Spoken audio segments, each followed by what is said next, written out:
की शुरुआत हमारे बॉलीवुड में भी हो चुकी है, जिसकी शुरुआत हुई थी टाइगर अभी जिंदा है 2017 से, जिसके बाद आई वॉर जो कि रिलीज हुई थी 2019 में, और अब इसका थर्ड पार्ट यानी कि पठान। इन तीनों मूवीज के ही आपस में लिंक्स जुड़े हैं, यानी कि ये छिपे हुए रो एजेंट्स देशों दुनिया के बड़े खतरों से हिंदुस्तान को बचाते आ रहे हैं। वेल, मूवी में सलमान भाई का कैमियो तो जरूर था और वो पर्सनली मैंने एंजॉय भी किया, मगर ऋतिक का वेट कर रहा था, वो नहीं आए। मगर उनकी कमी आशुतोष राणा यानी कि कर्नल सुनील लूथरा ने जरूर पूरी करी।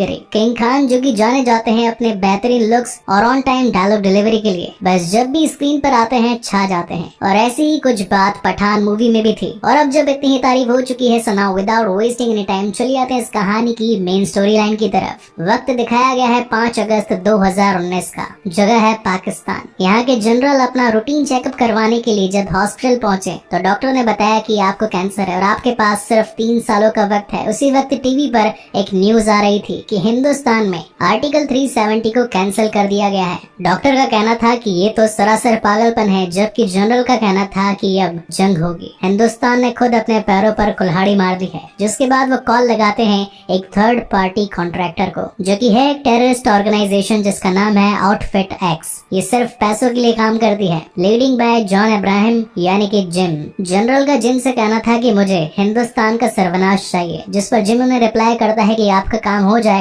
मगर थोड़ा वक्त लगेगा। वेल, डॉक्टर ने जनरल को ऑलरेडी कह दिया था कि अब आपका लाइफ सर्कल खाली 3 सालों का है, मगर इन 3 सालों में तो जनरल ने हिंदुस्तान को नक्शे से खत्म करने के बारे में ही सोच लिया था। जिसके बाद कहानी यहाँ से आगे बढ़ती है 3 साल आगे और हमें दिखाया जाता है अफ्रीका की एक कंट्री में कई सारे आतंकवादी इलीगल वे में बंदूकें खरीद रहे हैं। वहीं एक शख्स और आया था जिसे एक बड़ी सी मिसाइल खरीदनी थी, जो एक बार किसी देश पर चल जाए तो उसका नक्शे में से नामो निशान मिट जाए। इस मिसाइल की खास बात ये थी कि ये चलने पर रेडार में कभी डिटेक्ट नहीं होती और कुछ ही पलों में जहाँ गिरती है वहाँ की सिविलाइजेशन को खत्म कर देती है। ये जगह पूरी तरीके से अवैध यानी कि इलीगल थी, लेकिन तभी डीलर के पास एक इन्फॉर्मेशन आती है कि उन्हें ढूंढता हुआ कोई यहाँ तक आ पहुँचा है, मगर वो इनका कोई नुकसान नहीं पहुँचा पाएगा क्योंकि इस वक्त उसे एक वीआईपी ट्रीटमेंट मिल रहा है। और फिर दिखाया जाता है वीआईपी ट्रीटमेंट, जहाँ पर एक शख्स को कुर्सी पर बैठाकर बहुत ही बुरी तरीके से उसकी धुलाई पिटाई करी जा रही थी, मगर काफी मुक्के और लात घूसे खा लेने के बावजूद भी वो टस से मस नहीं होता और अपने सिर्फ एक सवाल पर अटका था।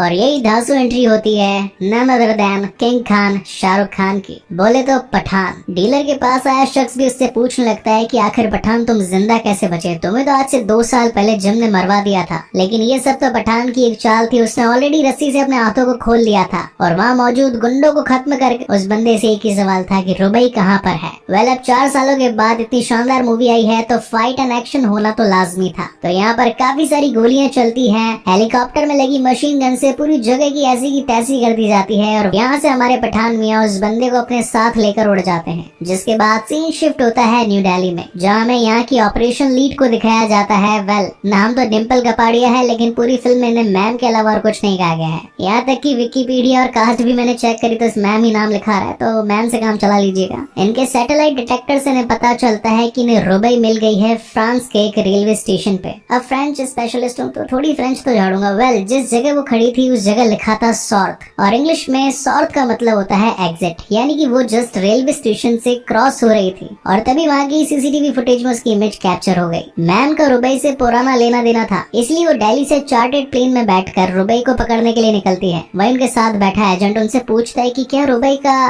वास्ता पठान से है, जिन पर वो कहती है आखिर तुम पठान के बारे में जानते क्या हो। बड़ी क्यूरियसनेस के साथ वो एजेंट फिर से पूछता है कि मैंने उनके बारे में कई किस्से सुने हैं, जब भी उनका कोई जिक्र होता है हर कोई बस सहम जाता है, उनके बारे में कभी कोई बातचीत नहीं करता। क्या मैं जान सकता हूँ कि आखिर उनके बारे में ऐसी क्या बातें हैं जिसके जबान पर आते ही सभी के लफ्ज थरथरा जाते हैं। और यहाँ से बैक स्टोरी स्टार्ट होती है पठान की। म्यांमार के एक सीक्रेट ऑपरेशन में अकेले पठान ने पूरी फैमिली को अपनी जान पर खेलकर बचाया, मगर इसमें वो बहुत ही ज्यादा इंजर्ड हो गया था, इसलिए उसे दिल्ली की सीक्रेट हॉस्पिटैलिटी में रखा गया था। और जब हमारी डिम्पल जी उनसे मुलाकात करने के लिए गई तो वहाँ पता चला कि उन्होंने तो अपनी बॉडी को पूरी तरीके से रिकवर कर लिया है और बहुत ही जल्दी अपनी बॉडी को पूरा फिट करके एक नए मिशन की ओर लग चुका है, जिसका नाम था जोकर, यानी कि joint operations and covert research. Pathaan का मानना था कि हमारा हिंदुस्तान आए दिन नए नए खतरों से घिरा रहता है। इसी के साथ हमारे कुछ ऐसे जवान भी हैं जिन्हें के अंडर एस्टिमेट किया गया है। अगर मैं उन सभी की टीम बना लूं तो हम सभी सीक्रेटली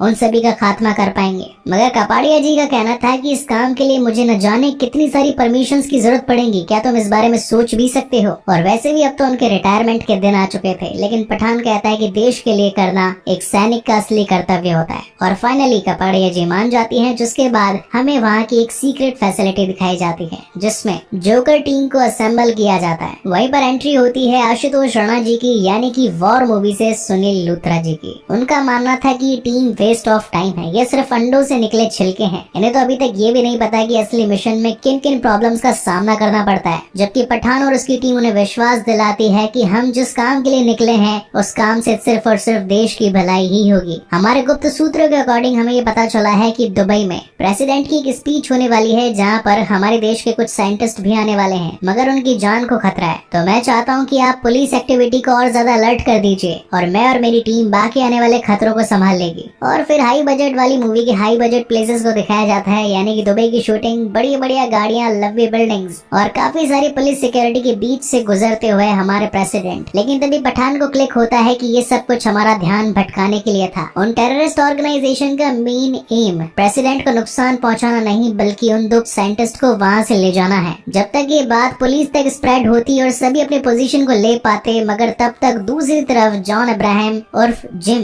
पहुंच चुका था अपने बंदूका को लेकर और एक ही शॉट में दोनों साइंटिस्ट की कार के चिथड़े कर देता है और अपने चॉपर को बुलाकर उन दोनों को उसके अंदर डालने की कोशिश करता है। बट मूवी के हीरो मतलब पठान जी कैसे पीछे रह सकते हैं। दोनों के बीच में 1-on-1 जबरदस्त फाइट होती है। वेल फाइट काफी लंबी चलती है, लेकिन कुछ इंपॉर्टेंट थिंग्स हैं जो कि इस फाइट के दरमियान होते हैं, वो एक्सप्लेन कर देता हूँ। जिम एक एक्स रॉ एजेंट रह चुका है, देश के लिए वो मर चुका है और इन्हीं वजह से वीर गति को प्राप्त होते हुए उसे एक मेडल भी मिला था। लेकिन जिस मिशन के दौरान उसके साथ ऐसा हुआ, उसमें उसकी पत्नी और उसका बच्चा भी मारा गया और इसी वजह से अब उसने अपने देश के लिए नहीं बल्कि खुद की जेब भरने के बारे में सोचा और बन गया एक ऐसा कॉन्ट्रैक्टर जो सिर्फ और सिर्फ खुद के फायदे के लिए ही काम करता है, अब चाहे उसमें किसी देश का नुकसान हो या फिर फायदा। हालांकि अपने इस काम में जिम कामयाब तो हो गया था, मगर फिर भी पठान हार नहीं मानना चाहता था और वो अपनी टीम से बात करके उसे पकड़ने के लिए स्पेन पहुंच जाता है। पठान को अपनी टीम से रुबीना खान नाम की एक लड़की के बारे में पता चला था जो कि उनके ग्रुप के साथ काम कर रही थी। इसलिए जब पठान उस पर नजर रखने के लिए जाता है तो पीछे से जिम और उसकी टीम उसे पकड़ लेती है। और अब क्योंकि जिम भैया बहुत बड़े बिजनेसमैन है, तो खुद का काम धंधा संभालने के लिए अपने दुश्मन को बिना मारे ही हेलीकॉप्टर में बैठकर निकल जाते हैं और पीछे अपनी टीम को कह देते हैं कि काम संभाल लेना। और काम में हो जाती है गड़बड़, यानी कि यहाँ पर रुबीना जी मिल जाती हैं पठान जी के साथ में और कहती हैं कि जिस तरीके से तुम एक सोल्जर हो और यहाँ पर जिम का खात्मा करने के लिए आए हो, वैसे ही मैं भी ISI की एक एजेंट हूँ और पिछले 1 साल से जिम के साथ अंडर कवर एजेंट होकर काम कर रही हूँ। अब इन दोनों का टीम अप तो हो जाता है, लेकिन इनका अगला शिकार था जिम,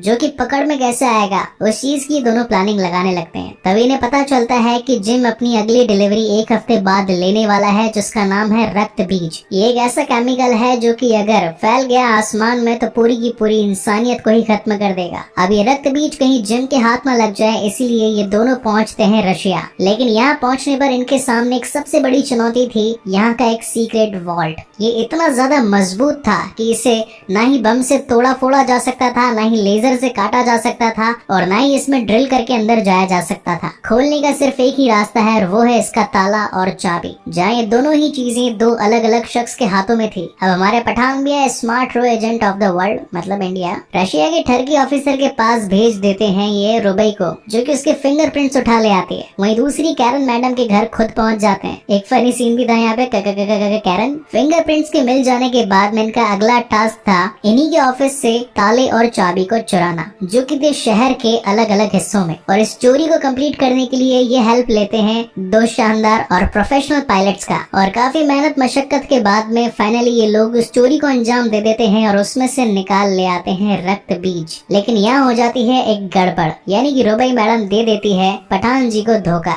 और फ्लैशबैक में ये पता चलता है कि खुद जिम उस रक्त बीज को पाना चाहता था, लेकिन उसके लिए पॉसिबल नहीं था और पठान ये काम आसानी से कर सकता था, इसीलिए उसने रुबई को चारा बनाकर उसके पास भेजा। यहाँ सीन शिफ्ट होता है रशिया की जेल में और कपाड़िया जी आकर बताती हैं कि ये हमारा एजेंट नहीं है, ये पता नहीं कौन है, इसको 2 गोली मार दो और किस्सा यहीं पर खत्म करो। पठान इस बारे में सोचने लगता है कि मैं तो देश के बारे में सोच रहा था, कहीं उस पर कोई खतरा ना आ जाए, उसे रोकने के बारे में सोच रहा था और आज मेरी ही लाइफ की कोई वैल्यू नहीं। जिसके बाद उसे मेन जेल में ट्रांसफर करने के ऑर्डर्स आ जाते हैं। मगर रशिया, हिंदुस्तानी या फिर कोई और भी जासूस अपने देश के खिलाफ बर्दाश्त नहीं करना चाहता था, इसलिए ट्रेन में जाते जाते उस पर कई सारे गुंडों के हमले करवा दिए जाते हैं। पठान जी खूब धुलते हैं, खूब धुलते हैं। फिर आता है एक दमदार कैमियो, बोले तो सलमान भाई। अब दो बड़े सुपर हीरो हैं तो सुपर फाइट होनी तो बनती है। वेल 15-20 मिनट लंबी CGI वाली फाइट चलती है और यहाँ से हम ऑडियंस को पता चलता है कि ये है टाइगर अभी जिंदा है के मेन लीड टाइगर, जो कि फाइट को खत्म करने के बाद सबको फोड़ फाड़ देने के बाद में जाते जाते पठान जी से कहकर जाते हैं कि मरना मत, मेरा एक और बड़ा मिशन है, वहाँ तेरी जरूरत पड़ेगी तो आना जरूर। एक पेन किलर खुद खाते हैं, एक पठान जी को देते हैं, वहाँ से निकल लेते हैं। कहानी वापस से इंडिया में आती है और यहाँ पर डिम्पल कपाड़िया जी पहुंच चुकी होती है पठान के पास में रुबई का फोटो लेकर और बताती है कि हमने इसे फ्रांस में डिटेक्ट किया है। अब पठान जी को तो ऑलरेडी रुबई पर गुस्सा था तो वो पहुंच जाते हैं सीधा फ्रांस और वहाँ पहुंचकर उसे गन पॉइंट कर लेते हैं, जहाँ पर रुबीना खान का कन्फेशन स्टार्ट होता है। बेसिकली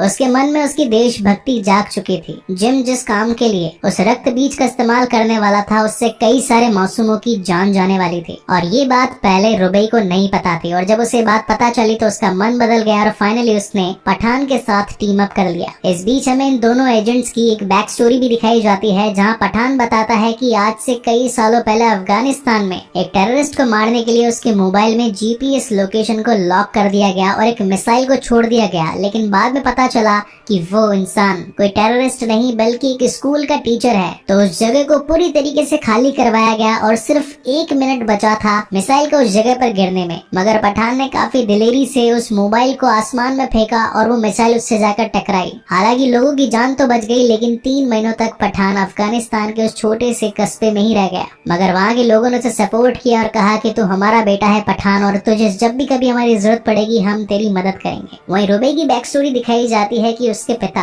जो कि एक आम इंसान थे, रोज अपने काम पर जाते और वापस आते एक बार उन्हें पुलिस ने पकड़ लिया और टेररिस्ट घोषित करते उन्हें काफी ज्यादा मारा पीटा। और यही रीजन था कि रुबई ने अपनी पहचान छुपाने के लिए पहले डॉक्टरेट की पढ़ाई करी और उसके बाद अपने मिशन को फुलफिल करने के लिए ISI में ज्वाइन हो गई। जिसके बाद सीन शिफ्ट होता है रशिया में और हम यहाँ पर देख पाते हैं कि जिस वायरस को जिम भारत पर गिरवाने के लिए बनवाना चाहता था वो अब कंप्लीट हो चुका है। साइंटिस्ट उससे फिर भी एक बार पूछता है कि क्या तुम ये करने के लिए तैयार हो, क्योंकि सचमुच अगर ऐसा किया तो बहुत सारे मासूम लोग मारे जाएंगे। मगर इसके पीछे जिम की पुरानी खुन्नस थी। जिस तरीके से उसने अपना परिवार खोया है वो चाहता था कि हिंदुस्तानी एजेंट्स देखें कि आखिर परिवार वालों को खोने का दुख क्या होता है। इतने में यहाँ पर 2 सुपर हीरोज यानी कि पठान जी और रुबई जी की एंट्री हो जाती है और अगेन धमाधम फाइट होती है। फास्ट एंड फ्यूरियस वाली मूवी की काफी हद तक कॉपी करी गई है। बर्फ में चेस सीक्वेंस, लंबी चौड़ी गन फाइट और इसी के साथ अच्छे वाले CGI। पूरी लड़ाई का कंक्लूजन ये निकलता है कि उसके पास में 2 ऑर्ब्स थे। ऑर्ब यानी कि जिसके अंदर वायरस भरा होता है, गोले। एक तो जिम भैया यानी कि जॉन इब्राहिम ले जाते हैं और दूसरे पठान जी के पास में आ जाते हैं। और जब पठान जी लैब में उस ऑर्ब को खुलवा कर ये चेक करवाते हैं कि आखिर वायरस को किस तरीके से डिसलोकेट किया जाए, तो पता चलता है कि उस गोले में तो सिर्फ और सिर्फ पानी भरा था। इतने में ही यहाँ पर जिम भैया का वीडियो कॉल आता है और वो बताता है कि इस ऑर्ब को टोटल 3 लेयर्स में बनाया गया था। नंबर 1 लेयर को क्रैक करते ही नैनो पार्टिकल्स में ये वायरस था, जो कि इस ऑर्ब के खुलते ही वहाँ के एनवायरनमेंट में फैल गया। नंबर 2 पर एक ओपन एयर वैक्यूम था, जो कि इसे दूर तक स्प्रेड करने में मदद करता है। और नंबर 3 पर सिर्फ और सिर्फ पानी था, ताकि जब आप मरो तो इस पानी को पीकर मर जाना। इसी के साथ जिम उस वायरस के फैल जाने के बाद में इंसान के शरीर में होने वाले दर्द को भी मापता है। यानी कि अगर पेन को स्केल किया जाए 0 से लेके 10 तक, तो इस वायरस को अगर शरीर में इंजेक्ट कर दिया जाए तो उस इंसान को स्केल 13 या 14 का पेन होगा। उन सभी साइंटिस्ट में मैम यानी डिम्पल जी भी शामिल थी और धीरे धीरे करके उनके सूट्स, उनकी बॉडी पर भी उस वायरस का इफेक्ट होने लगा था। रक्त बीज से निकले इस वायरस का नाम था स्मॉल पॉक्स। हालांकि काफी सालों पहले फैले इस बड़ी सी महामारी ने हजारों करोड़ों लोगों की लाशें बिछा दी थी, मगर अब हर देश के पास में इस स्मॉल पॉक्स का इलाज था। लेकिन जिम भैया इतने बुद्धू थोड़ी न थे। पिछले 2 साल से उन्होंने जिस साइंटिस्ट को इस काम पर लगा रखा था,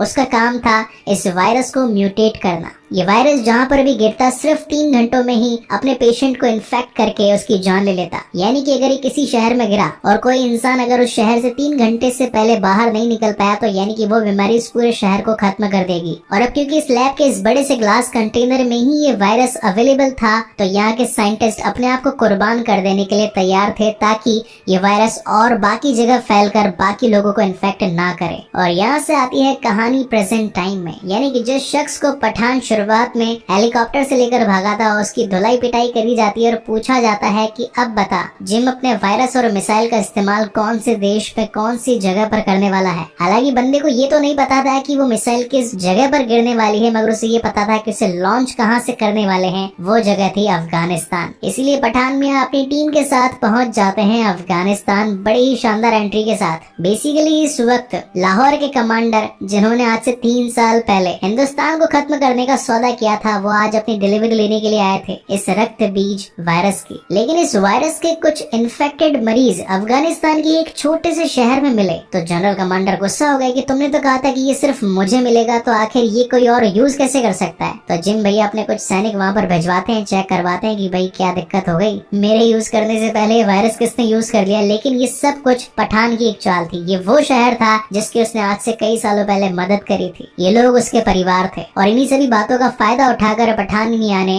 उन आने वाले सैनिकों के कपड़े पहनकर खुद ही जिम को पकड़ लिया। अब एक्शन मूवी है तो अगेन धुलाई पिटाई, और इस बार तो दीपिका पादुकोण यानी कि रुबई जी भी कैसे पीछे रह सकती थी, तो केजीएफ के रॉकी बनकर बड़ी वाली मशीन गन को उठाकर धड़ धड़ करके पूरी जगह की ऐसी की तैसी कर देती है। लेकिन जिम मॉरिसन मतलब जॉन इब्राहिम, उनके गेम के अगले पत्ते क्या होने वाले हैं ये किसी को भी पता नहीं होता था। इस वक्त जो सबसे बड़ा वायरस था वो उस मिसाइल में था ही नहीं। जिम ने उस वायरस को ऑलरेडी दिल्ली जाने वाली एक फ्लाइट में छिपा दिया था और उस वायरस का रिमोट कंट्रोल अपने कंधे पर लगा लिया था। अब जहाँ एक तरफ पठान की टीम उस बड़ी सी मिसाइल को रोकने की कोशिश कर रही थी, वहीं दूसरी ओर पठान यहाँ पर जिम का सामना कर रहा था। दोनों के बीच वापस से मस्त फाइट होती है। मीनवाइल दिल्ली में लैंड होने वाली फ्लाइट आने वाली थी और वक्त बचा था सिर्फ 2 सेकंड, यानी कि अगर टाइम खत्म तो वायरस पूरे के पूरे प्लेन में फैल जाता और जिन लोगों में फैलता वो आकर बाकी लोगों को भी इन्फेक्टेड कर देते, जिससे पूरा का पूरा शहर कुछ ही घंटों में खत्म हो जाता। अब जैसे कि एंड गेम में डॉक्टर स्ट्रेंज टोनी स्टार्क को कहते हैं कि यही आखिरी मौका है, तो वैसे ही लूथर जी हमारे पठान को कहते हैं कि यही आखिरी मौका है, तो वो भी बिल्कुल चक्कू की नोक पर घुस जाते हैं और उस बटन को दबाने से पहले रोक देते हैं। और इसी के साथ एक बड़ा हादसा टल जाता है, यानी कि जो लोग उस वायरस से इन्फेक्ट होने वाले थे उन सभी की जानें बच जाती है और पठान जी अपना आखिरी दुश्मन को भी खत्म कर देते हैं, मगर जाने से पहले उसकी वीर गति वाला मेडल रख लेते हैं, जिसकी असली हकदार और कोई नहीं बल्कि उनकी मैम डिम्पल कपाड़िया जी थी, जिनका असली नाम या फिर उनकी डेजिग्नेशन पता नहीं चली मूवी में। अगर आप लोगों को पता चली हो तो प्लीज कमेंट सेक्शन में जरूर बताइएगा। Well coming back to the main story, Luther ji आते हैं पठान जी के पास में और एकदम बिल्कुल एवेंजर असेंबल वाली स्पीच देते हैं कि